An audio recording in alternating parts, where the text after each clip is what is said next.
2025 के one of the important vacancies SSC JE 2025, ये calendar में मार्क कर लीजिएगा। अगस्त के 2025 में आपका ये वैकेंसी आ जाएगी जहां पर कि इसके फॉर्म फिलअप होना स्टार्ट होंगे। अब एग्जाम जब इतनी इंपॉर्टेंट है, जहां पर कि मुझे लगता है कि आप सभी लोग जो इस वीडियो को देख रहे हैं वो इसीलिए आए क्योंकि आप लोगों को लगता है कि ये वैकेंसी इसलिए इंपॉर्टेंट है क्योंकि इससे ना सिर्फ डिप्लोमा के स्टूडेंट, बीटेक के स्टूडेंट भी दे सकते हैं।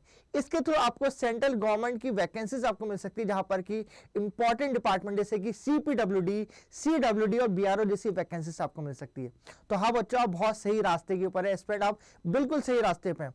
और आज मैं आप लोगों को बताऊंगा ये जो की है, ये जो आपका रास्ता है 2025 को पाने के लिए कंप्लीट रोड मैप देने वाला हूं कि अगस्त में आपके एग्जाम फॉर्म फिल हो रहे हैं कि तो सितंबर तक इसका सीबीटी 1 हो जाएगा, जहां पर कि इस पिछली बार सरीका आपका दिसंबर या फिर नवंबर में आपकी एग्जाम हो जाएगी सीबीटी 2 की। तो एक कंप्लीट रोड मैप एक साल के लिए कि आप कभी कॉलेज गोइंग हो, कभी आप लोग कभी अभी भी किसी तरीके से जॉब में इनरोल हो कि नहीं सर जॉब में होने के बाद हम एसएससी जेई की प्रैक्टिस करना चाहते हैं या मैं कंप्लीट हूं अपनी डिग्री बीटेक या डिप्लोमा अपनी तैयारी करना चाहता हूं।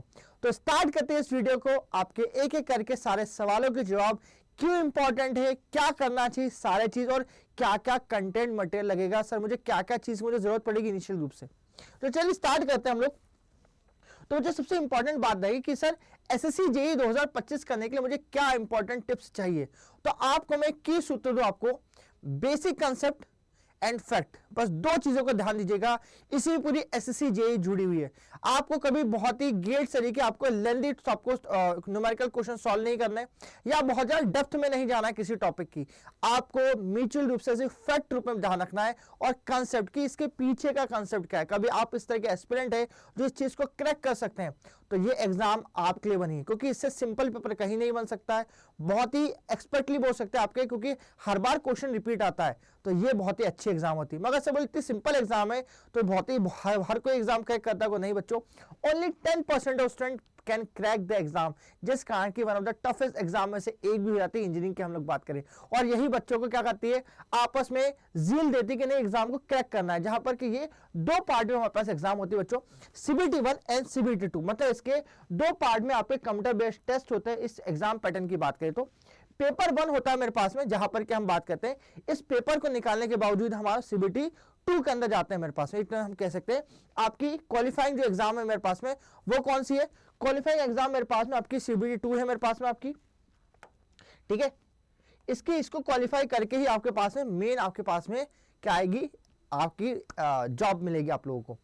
सीबीटी 1 के हम लोग बात करें बच्चों तो सीबीटी 1 के अंदर आपके पास जनरल इंटेलिजेंसी एंड रीजनिंग के टॉपिक्स आते हैं। जनरल इंटेलिजेंसी और रीजनिंग के टॉपिक्स के आते हैं, मैं आगे आगे डिस्कस करूंगा जरूर। जनरल अवेयरनेस आपके पार्ट ABC, जहां पर कि सिविल, मैकेनिकल, इलेक्ट्रिकल के सब्जेक्ट्स आते हैं। जनरल इंजीनियरिंग के टॉप के ऊपर इसके सिलेबस की बात करूंगा। हर बच्चे के लिए, हर एस्पिरेंट के लिए अलग अलग सब्जेक्ट होते हैं अकॉर्डिंग टू डोमेन नॉलेज।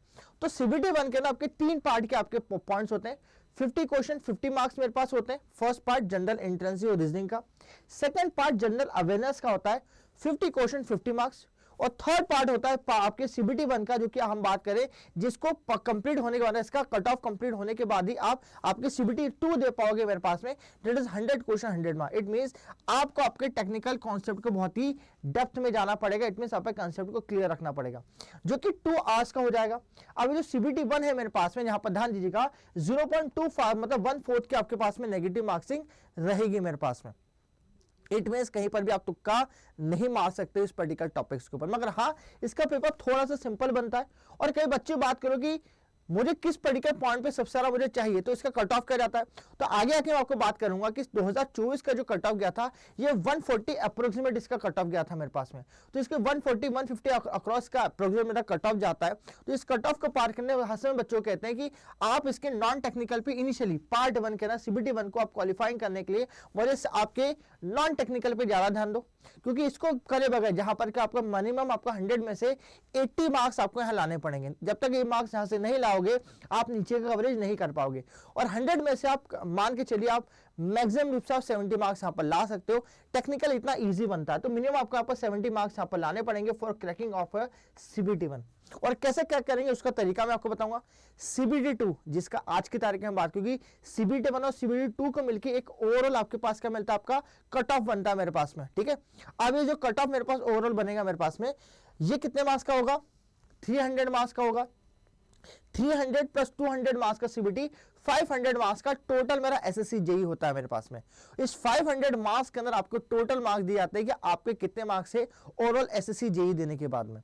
तो इनमें आपने सीबीटी 1 के अंदर आपके मार्क्स कम आए तो आप बाहर एग्जाम के हो जाओगे, नहीं सीबीटी 1 दिया है तो सीबीटी 2 में आपको 300 मार्क्स का पेपर होगा जहां पर कि आपके पास 100 क्वेश्चन दिए जाएंगे। अब इसके प्रीवियस में आपके 2019 के पेपर, पहले आपको जो पेपर्स होते थे वहां पर आपके पास 2019 तक की बात कर लूं, आपके पास में रिटर्न आपके पास बोलते कन्वेंशनल रूप से जो पेपर होते थे वो होते थे, सीबीटी नहीं हुआ करती थी मेरे पास में, रिटर्न पेपर हुआ करते थे। मगर उसके बाद में आपके पास क्या होना चालू है, सीबीटी बेस्ड पे क्वेश्चन पेपर होना स्टार्ट हुए। ध्यान दीजिए ये भी 2 आवर्स का पेपर है और ये भी 2 आवर्स का पेपर है मेरे पास है। पहले थोड़ा डिफिकल्टी होती थी मगर ध्यान दीजिए इसका भी लेवल थोड़ा अच्छा आता है जहां पर कि इंजीनियरिंग सर्विसेज जो फैक्ट और कॉन्सेप्चुअल क्वेश्चन पेपर यहाँ बनते हैं इसके बारे में बात करूंगा आप लोगों से। इसके नेगेटिव मार्क क्या होते हैं क्योंकि आपके पास 300 मार्क्स मतलब आपके 3 मार्क्स का एक क्वेश्चन होता है और यहाँ 1 मार्क्स का एक क्वेश्चन होता है, तो 1/3 की नेगेटिव मार्क्सिंग कहाँ होती है, मेरे आपके पार्ट बी के अंदर होती है। इन दोनों को मिला के आपका एक कट ऑफ मेरे पास बनता है। अब सीबीटी 1 की आपकी बात करें, सीबीटी 1 के ना आपका जो जनरल एंट्रेंस है इसका ये आपका सिलेबस है जहां पर कि आपका इंटेलिजेंसी और रीजनिंग जो 50 मार्क्स का था 1 मार्क्स के रीच ये इसके टॉपिक्स पार्ट मेरे बनते हैं आपके पास में। ये सारे क्वेश्चन का आप स्क्रीनशॉट लीजिएगा जहां पर कि analogy, coding, decoding, observation, relational concept के क्वेश्चन बनते हैं और बच्चे बहुत ही सिंपल आता है और हम एक्सपेक्ट करते हैं हर बच्चे से जो भी टॉप कर रहा है इसके अंदर इसे करीब 48 मार्क्स यहाँ पर आना चाहिए मिनिमम, क्योंकि बहुत ही सिंपल टॉपिक्स बनते हैं तो मिनिमम 48 मार्क्स के भी अचीव कर जाते हो, बहुत बड़ी राहत की बात है। कभी आपको अचीव करना है सीबीटी 1 क्रैक करना है तो ये आपकी सबसे बड़ी कुंजी होने वाली है मेरे पास में। सेकंड पार्ट की बच्चों हम लोग बात करते हैं that is called general awareness. अब ये सबसे बड़ी तेरी खीड़ होती है क्योंकि यहाँ पर आपके पास में ना सिर्फ फिजिक्स केमिस्ट्री पढ़नी पड़ती है, बायो पढ़नी पड़ती है, आपको पूरा का पूरा वो जीएस का डाटा जहां पर कि आपके पास में हो जाते हैं important scheme, books, author, sports, current affair, science पूरा का पूरा आ जाता है। आपके पास हिस्ट्री, कल्चर, ज्योग्राफी, इकोनॉमिक जैसे सारे कॉन्सेप्ट मींस आपको आपके नॉन टेक्निकल के हम बात करते हैं कि एएस एडमिनिस्ट्रेटिव सर्विसेज के जितने भी टॉपिक्स होते हैं वो सारे कवर अप करने पड़ते हैं। ये मात्र होता है आपका 50 मार्क्स का और इसको कवर करने का मिनिमम क्राइटेरिया देते हैं कि बच्चों को कितने मार्क्स अचीव करने चाहिए, तो हम बोलते हैं आपको मिनिमम यहाँ से 35 मार्क्स कैसे भी लाना पड़ेगा आपको सीबीटी 1 को क्रैक करने के लिए, मिनिमम 35। इसके ऊपर लाते हैं वेल एंड गुड, क्योंकि जितने मार्क्स लाओगे उतना आपको कट ऑफ ऊपर जाएगा और आपके चांसेस ज्यादा होंगे सीबीटी 1 को क्रैक करने के। नेक्स्ट बात करते हैं आपके पास लेट्स आप इलेक्ट्रिकल इंजीनियरिंग के स्टूडेंट है, मैं स्पेशल इलेक्ट्रिकल इंजीनियरिंग स्टूडेंट्स की बात करूं तो ये आपका सिलेबस होता है जहां पर कि basic concept, circuit loss, fundamental और मैग्नेटिक सर्किट जिसे हम बेसिक इलेक्ट्रिकल के अंदर कंक्लूड करते हैं मेरे पास में, ये हमारे पास इंपॉर्टेंट टॉपिक्स होते हैं, इसका सबसे ज्यादा वेटेज होता है मेरे पास में। अगला आता है इलेक्ट्रिकल मशीन, सिंक्रोनस मशीन और यहीं पर हम आता है फ्रिक्शन और सिंगल फेज की वाइंडिंग मशीन, पावर सिस्टम और हमारे जनरेशन यूटिलाइजेशन के टॉपिक्स आते हैं जो कि बेसिक्स के अंदर होते हैं। बच्चों ध्यान दीजिएगा, मैं कभी इसकी वेटेज के आप लोगों से चर्चा करूं कि इनका वेटेज क्या है, क्योंकि मैं ध्यान रखूं इसके आपके बाद ये भी बात करूंगा कि इस एग्जाम के अंदर और क्या चीजें होती है। इनके वेटेज की बात करूं तो इलेक्ट्रिकल मशीन करीब 30 मार्क्स का मेरे पास में आता है, इलेक्ट्रिकल इंजीनियरिंग इसके प्रीवियस से 25 मार्क्स, पावर सिस्टम 20 मार्क्स का और मेजरमेंट 8 से 10 मार्क्स के हमारे टॉपिक्स हो चुके हैं। तो ये वो कंसेप्ट है बच्चों मेरे पास में जो कि हेवी वेटेज सब्जेक्ट होते हैं जिन पे आपको ध्यान देना पड़ेगा और इसके एनालिसिस में हर बार आपको एक एक सब्जेक्ट बताता हूं। तो ये भी आपको ध्यान रखना है कि मुझे कौन से सब्जेक्ट पे ध्यान देना है। तो आप कभी सीबीटी 1 की तैयारी कर रहे हैं तो आपको टेक्निकल पे ध्यान देना है, तो ध्यान दो 100 में से आपको मिनिमम पास आउट होने के लिए 70 मिनिमम आपको चाहिए कि यहां से निकाल के रखो, मिनिमम 70 मार्क्स, मैक्सिमम आप 80 भी ला सकते हो, 100 भी ला सकते हो, तो मिनिमम 70 मार्क्स आपको लाने पड़ेंगे। कभी आपको अचीव करना है तो टारगेट रखना पड़ेगा 78 मींस आपको ये 3 जो मेजर सब्जेक्ट है उसके अंदर आपको 100% की एफिशिएंसी रखनी पड़ेगी आपको यहाँ पर 100% की एफिशिएंसी। कभी आप 100% एफिशिएंसी रखते हो 3 सब्जेक्ट में और बाकी सब्जेक्ट के कुछ कुछ मार्क्स अचीव कर लेते हो, मैं बोल सकता हूँ 100% सीबीटी 1 आपका क्लियर अप हो पाएगा मेरे पास में। अब अगली चीज की चर्चा करें मेरे पास में कि इसका कट ऑफ क्या था, तो कट ऑफ की चर्चा करूं मेरे पास में फॉर इलेक्ट्रिकल मैकेनिकल स्टूडेंट की चर्चा करूं 2024 में, तो 2024 के कट ऑफ की चर्चा करो आपके पास में जो जनरल स्टूडेंट है जहां पर इसके 132 मार्क्स मेरा ओवरऑल मेरे पास था इसका, जहां पर कि 551 इसकी टोटल वैकेंसीज मेरे पास अवेलेबल थी। और ध्यान रखो वापस मेरा एम क्या था, सीपीडब्ल्यूडी, सीडब्ल्यूडी और बीआरओ जैसे आपकी एग्जाम्स हमारे जो डिपार्टमेंट उसकी हम चर्चा करें तो इसके थ्रू मिलेगा हमारे पास। बॉर्डर रोड ऑर्गेनाइजेशन मेरे पास अलग अलग डिपार्टमेंट्स हमारे पास से मिलते हैं।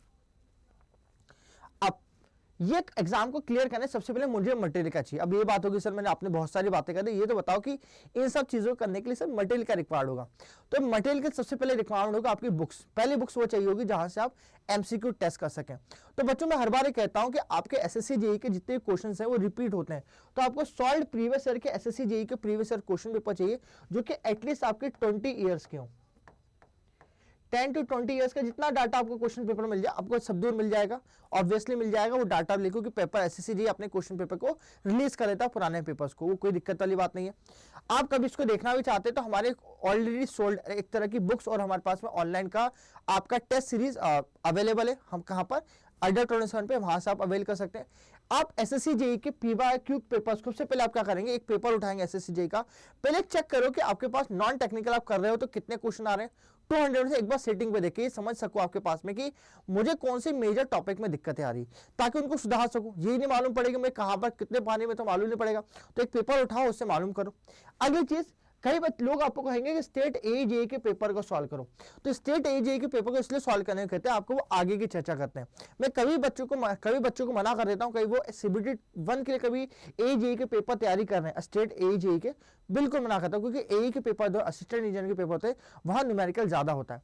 अब बात करें कि कभी आपको टेक्निकल कवर करना है तो क्या चाहिए, मैं सिर्फ एक शब्द बोलता हूं बच्चों को, ओनली कॉन्सेप्ट एंड फैक्ट के ऊपर ध्यान दो, इसके अलावा कोई भी चीज पे ध्यान मत देना आप, ठीक है। इसका ईएससी के प्रीवियस ईयर के ऊपर जहां पर कि कॉन्सेप्ट ऑफ फैक्ट के क्वेश्चन हो, और साथ में आप लोग जब भी इसके आपके क्वेश्चंस की तैयारी कर रहे हैं, आप पेपर के पैटर्न की तैयारी कर रहे हैं, पूरा सिलेबस कवर कर रहे हैं, तो प्लीज ध्यान दीजिए आखिरी के एक महीने आपको समय नहीं मिलता तो प्लीज शॉर्ट नोट बनाए, क्योंकि आपका CBT और CBT के बीच मात्र 1 महीना 1.5 महीना मिलेगा। उस 1 से 1.5 महीने में आपको मात्र सिर्फ शॉर्ट नोट्स को पढ़ने का ही समय मिलेगा, इसके अलावा कोई भी समय नहीं मिलने वाला। तो make the short note as soon as possible, it is very very very important. And last mock test लगाना, क्योंकि अपनी प्रैक्टिस को देखना है, तो वो भी हम चर्चा करेंगे। आप तैयारी कैसे करें, अब यही बात है, तैयारी कैसे करें, तो एक एक करके सबके लिए बात करूंगा। कॉलेज गोइंग स्टूडेंट, आपके पास आउट स्टूडेंट, और मेरे पास में आपके वर्किंग प्रोफेशनल, तीनों की चर्चा करूंगा, तीनों कैसे काम करें। सबसे पहले कॉलेज गोइंग स्टूडेंट की बात करूं, क्योंकि ऑलरेडी आप कभी 3rd ईयर के अंदर है और आपको लगता है कि नहीं सर मुझे आगे आने वाले एग्जाम के लिए मुझे तैयारी करना, अभी एसएससी जेईई के लिए 2026 के लिए मैं तैयारी करना चाहता हूं, मगर मैं ऑलरेडी चेक करना चाहता हूं 2025 से मेरा क्या आता है, एक बार ट्राई आउट करना चाहता हूं। तो आपके लिए बेस्ट पॉसिबल रहता है कि आपका मॉर्निंग का या इवनिंग के समय पे 1 घंटा लेकर आपकी रीजनिंग की बुक RS सेहदा हो जाए, सॉरी RS अग्रवाल हो जाए, किस तरह की जो किताब आपके पास हो, उन बुक से आपके पास में आपके 1 आवर 2 आवर का टाइम लेके आपकी रीजनिंग कंप्लीट कर लो। सेकंड पॉइंट बच्चों, डेली करंट अफेयर पढ़ो, क्योंकि आपको करंट अफेयर की पढ़ने की आदत डल जाएगी तो आपके पास जो आगे कॉम्पिटिटिव एग्जाम का बहुत रिलीज मिलेगा। क्योंकि क्या होता है कि हमारे जो भी करंट अफेयर होता है बेसिकली आपकी पिछली न्यूज से एडेड होता है। तो 6 महीने का आप एक बार, कई बच्चे ऐसे करते हैं एस्पिरेंट जो हमारे नॉर्मली करते हैं, क्या करते हैं कि 6 महीने का करंट अफेयर 7 दिन पढ़ना चालू करते हैं, मगअप करने की चालू करते हैं। तो हो सकता है 100% में से मात्र 40% डाटा ही दिमाग में चल जाए। और या तो एमसीक्यू को लेकर सॉल्व करते हैं तो बेटर ये होता है कि रोज पढ़ो, रोज इस तरह की जो बुक्स अलग से आपको मिल जाएगी, कहीं आपको बुक स्टैंड वगैरह की, उनकी बुक्स को लेके करंट अफेयर के क्वेश्चन सॉल्व करो। साथ में मेरे पास में जो करंट सब्जेक्ट है उनको ढंग से चालू करो, जहां पर इनके सिर्फ बेसिक देखने बच्चों, ध्यान रखना न्यूमेरिकल पहले टच मत करो। न्यूमेरिकल तो हम तभी टच करते बच्चों, बात करें कि जब मुझे अपने बेसिक को क्लियर करना हो।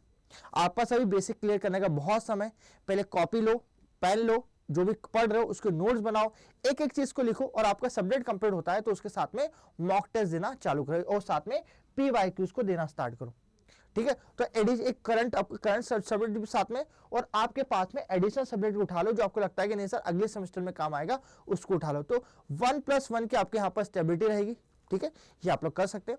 अब इनकेस कभी आप पास आउट हो चुके हो, मतलब जो इंपॉर्टेंटली आप वीडियो देख रहे हो 2025 की प्रिपरेशन के लिए देख रहे हो, तो आपके लिए क्या रहने वाली जर्नी, तो आपके लिए बहुत ही इंपॉर्टेंट जर्नी, क्योंकि आपके पास जो टाइम है वो भरपूर मिलता है। आप दिन भर फ्री होते हैं, 10 से 12 घंटे आपके पास होते हैं।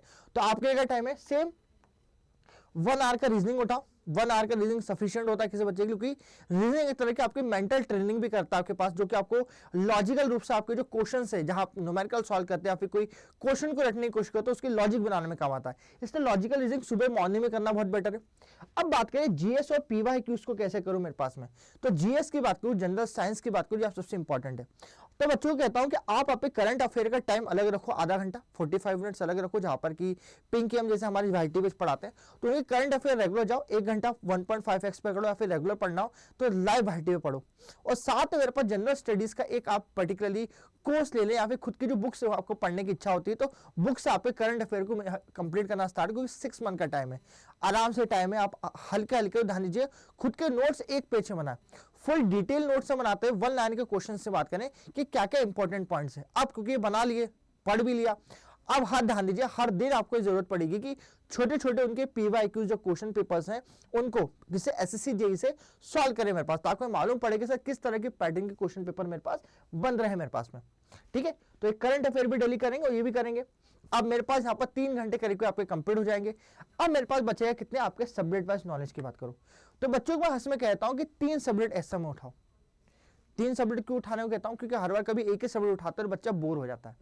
तो मैं कहता हूं आप 3 सब्जेक्ट उठाओ। 3 सब्जेक्ट कैसे उठाओ, ऐसा नहीं कि एक बार सब उठा लो।